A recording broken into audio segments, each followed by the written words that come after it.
Hey y'all, going into week 9, getting ahead of depression. Recap on week 8. Last week I really had to work on pride. Week 7 we talked about closing doors and closing multiple doors.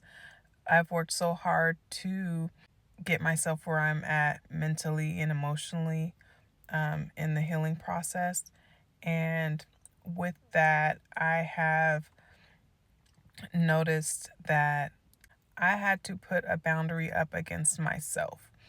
It's hard enough having to put boundaries up against a person, but try putting boundaries up for yourself. When we do that, that's telling ourselves, you're wrong, you did something wrong, and that sometimes feels shameful. It's not the greatest feeling. But that is something that I had to work on last week. God had me working on my own pride. But not only that, He did show me the areas in which my pride was preventing further healing. So I had to go look up what the definition of pride was. I will put it below so that you guys know and you can see for yourself what pride means. For me, after reading that, I ain't gonna lie to y'all, low-key, I was like, prideful? Me? Like, where am I dealing with pride? Like, how am I prideful? I don't think of myself as a prideful person. I'm like, I'm still trying to learn how to be confident, So what area am I prideful in? So I did have to go into prayer and ask God to reveal my areas of pride. Ask and you shall receive. So the beginning of that revelation was, I was reminded on what I spoke about the week prior, and that was closed doors. I feel like when people talk about closing doors, we don't really talk about how to keep those doors closed or how to protect your peace when there is an attachment to a person, place, or thing that is beyond your control. This could be your workplace. For me, it is children. I have 2 children with a person who I needed to heal from. I closed those doors. I worked emotionally and mentally to protect my peace. But as a co-parent, how do you do that?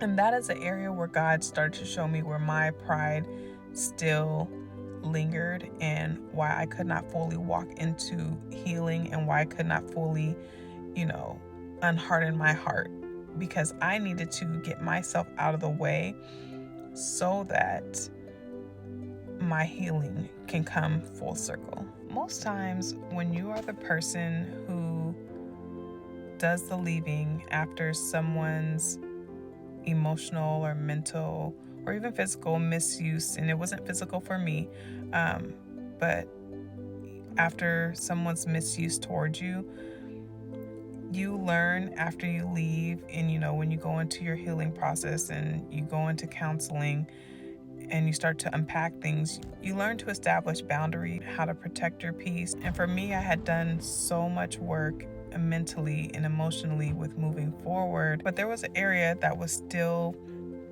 causing me to not fully heal in the way that I needed to heal. When you're a co-parent and you're co-parenting with a person who you've established boundaries with and you've closed multiple doors to protect your peace, to continue to move forward, that person who is not used to the boundaries, they're going to try to get through to you by any means possible.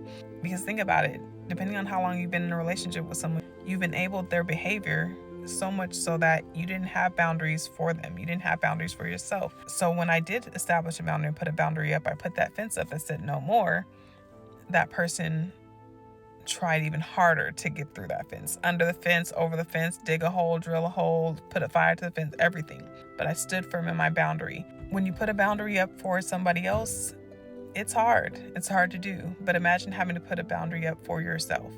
I had to put a boundary up against myself and tell myself no more. And that's where my pride was at. Telling yourself that you need to put a boundary up against you, diabolical. But for real, my pride was me needing to put a boundary against myself. It was me needing to tell myself, girl, in order to fully close this door, the reason that you can't really move on, the reason that is because you're still being nosy. I had to identify myself as being a nosy co-parent. Nosy, how are you a nosy co-parent? So, I'm going to explain this to you. When you are within earshot of your children's phone calls with the other parent, knowing that it's not to be nosy, as a mom, I am in protective mode. I had to protect myself from so much mentally, emotionally.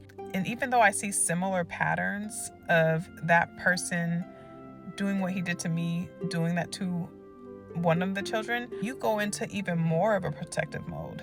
You literally go into a stage where you're like, oh no, I need to be the eyes and ears of all conversations. And I am guilty of that because, again, I'm going to protect my children.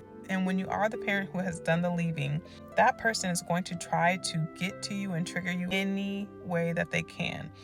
When they recognize that they can no longer trigger you when it comes to things like the pepperings, the blaming, the smear campaign, all of those things, when they realize that it doesn't get to you, they're going to go to the next level. And the next level is typically to go through the kids. And so, again, I used to be in earshot with the kids' conversations, and God was like, no more. You need to release yourself from that. You need to stop that. And so I'm like fighting with God because I'm like, what do you mean I need to not monitor my kids' phone calls? And not sitting there literally listening and monitoring, but I would be within earshot so that if I noticed any type of change in his demeanor, if I heard the voice raising, then I would kind of step in to protect my son. Because again, when you know the patterns and you recognize the pattern of a person's behavior and you see what is happening when they are trying to get to you, to get you to engage, because once you engage, that's what starts that whole cycle of, oh, I've got her attention and now I can go in the way that I want to go in. And then you're stuck in this back and forth text message war and all those. And then you're, boom, having to reestablish that boundary and reinforce that fence. Yeah, it's a whole cycle, and it's a whole cycle of manipulation. And I'm telling you now, if that is something that you are doing, it's that pride, sis. Put it aside and move on with your life. Again, like I said, I was fighting with God. Like, what do you mean I can't protect my children? So honestly, I really had to pray.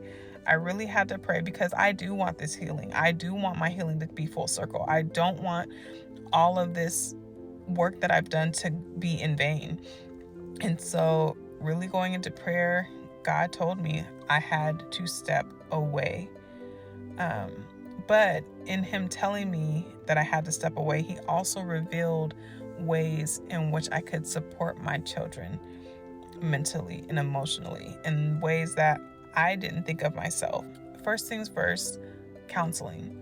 I didn't think to put my kids in counseling because they were really young during the time. However, as I see more of the other person's behaviors on how I ended up losing a lot of my self-esteem, I see that with one of my children as well. And so I'm making the steps to put my children in counseling so that they can start to be confident mentally and emotionally, and not even just against that parent, but just in life in general, because, you know, they're going to encounter other people in life. They are going to encounter unhealed people and those behaviors. But if I can equip them with specific tools to help support them in order to keep their confidence up, then that's the route I need to go. Number 2, walk away. When the kids are on the phone with their dad, I go to a completely different room, and that's my scrolling time. The time that they're on the phone with the other parent, that is my time to get things done that I need to get done. I will hop in the shower really quick. I will scroll. I will watch a quick Netflix show or start a series or something. Do something that completely removes yourself from being involved. That right there cuts off the complete boundary of engagement, because the biggest thing they want is to engage you. And so sometimes they'll say things over the phone that are going to trigger you. Sometimes they're going to say things to the kids to purposely get you to chime in or step in so that they can have engagement with you. It doesn't matter the type of engagement. They just want the engagement, period. And let's be real, a lot of the times they know that you're within earshot because maybe a month before that, you were able to intervene and protect your child in the way that you should have protected your child. And so it's going to be that constant thing until you completely step away, because again, they know that you're listening, and that is the way that they can get to you. And I will do a check-in with both children. Maybe a minute or two has passed since they've gotten off the phone, and it's just a simple check-in. How are you doing? How are you feeling? It's nothing obvious. It's nothing that's like, what did you and your dad talk about? It's nothing that is invasive to the conversation of the other parent. But it's simply just a check-in, just so I can, give them that opportunity or that ability to communicate their emotions, whatever emotion it is. I do believe in healthy co-parenting, regardless of the triggers and the traumas that are happening. I don't believe in pinning children against their parents, regardless of what I'm trying to heal from. And so my whole goal is to make sure that I am being a responsible parent to raise emotionally resilient children who are kind and loving to both parents and respect both parents. And that's my overall goal, is just to free myself from the leftover pieces that are causing me to not heal full circle, and to make sure that my children are taken care of. And while I understand and I know that not all situations are the same, this is just what has worked for me in my specific situation. But my prayer for you is that whatever situation that you're dealing with, please go to God and see what it is that He wants you to do in order for you and your family to be as healthy as you can, mentally, emotionally, spiritually. God is taking care of me, so I know and believe that He will take care of my children too.